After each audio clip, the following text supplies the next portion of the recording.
Welcome to Uncaged Zootours.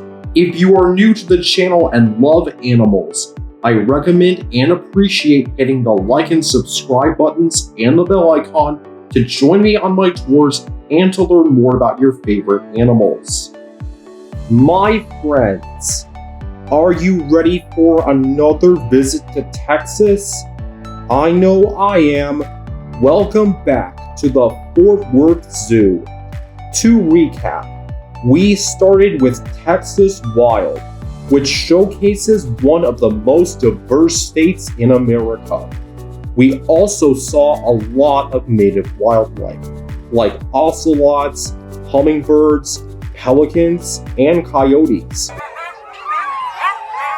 We even went behind the scenes and met some of the zoo's ambassador animals. Then, we went to the African Savanna, where we saw our first springboks, as well as black rhinos, meerkats, hippos, flamingos, and giraffes. Now, thanks to your votes, we'll be heading to the second phase of the Fort Worth Zoo's A Wilder Vision Master Plan, Elephant Springs. Opened on April 15th, 2021, this exhibit was so groundbreaking that it won a THEA Award for Outstanding Achievement from the Themed Entertainment Association for its significance in giving these giants a better home. There are only 2 species, but that's okay. The zoo chose quality over quantity with this exhibit.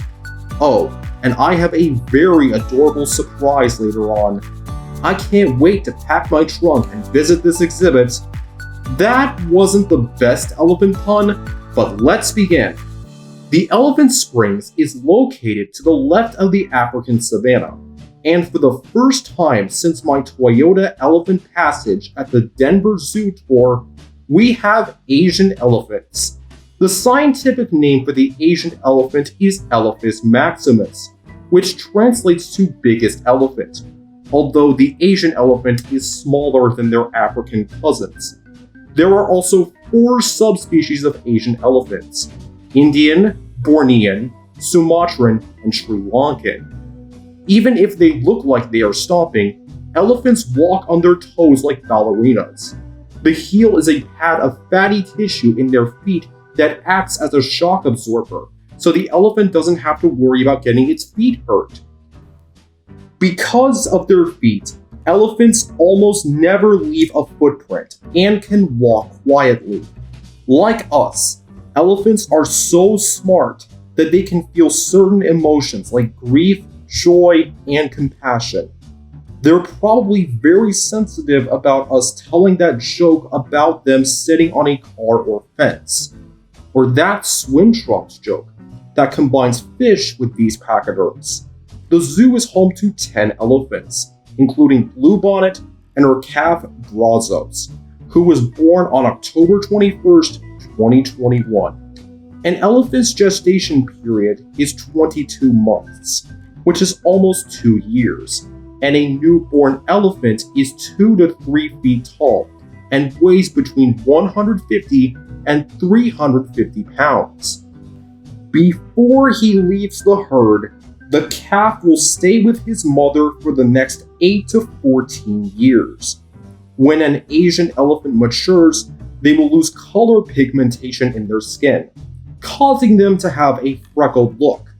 Brazos is 1 year old, but will turn 2 in October.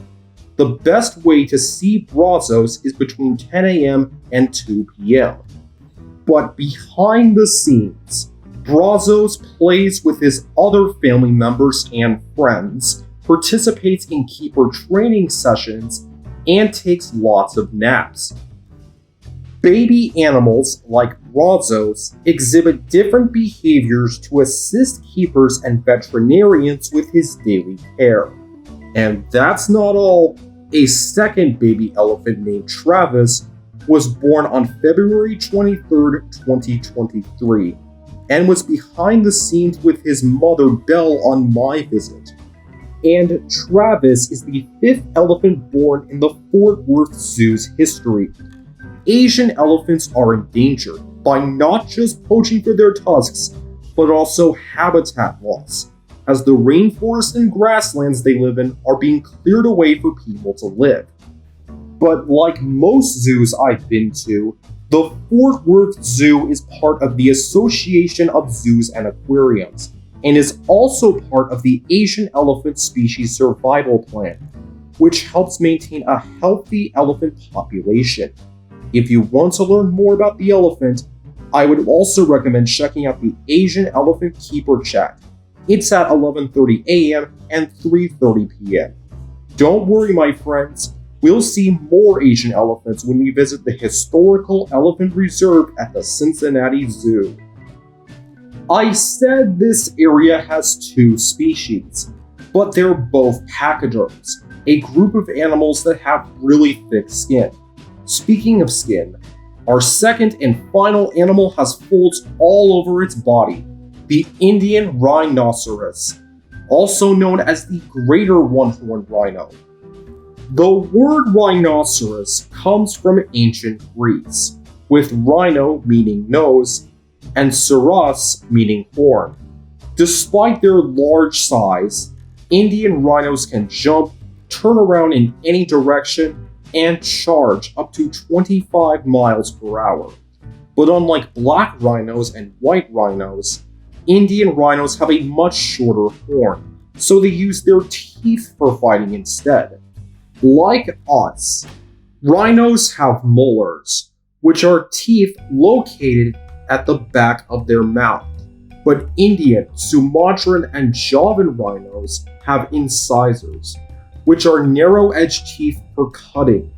A male's lower incisor teeth can reach 2 to 5 inches long. Indian rhinos use their incisors in fighting to inflict deep wounds. The Indian rhino is also known as a mega herbivore, which means they eat a lot of plants. In this case, the pachyderm eats a lot of floodplain grass. And since water is important for the grass to thrive, the Indian rhino stays within a 1-mile radius from a water source. The Fort Worth Zoo is home to 2 Indian rhinos, male Arun and female Shanti. And if you want to learn more about Indian rhinos, don't forget to stop by their exhibit at 1:30 p.m. for the Indian Rhino Keeper Chat.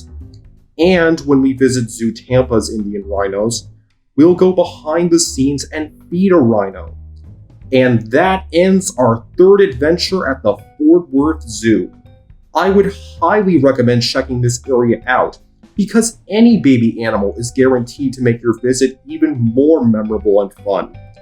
For today's question, what is or was your favorite baby animal at a zoo or aquarium? As always, thank you for subscribing, and thank you for watching.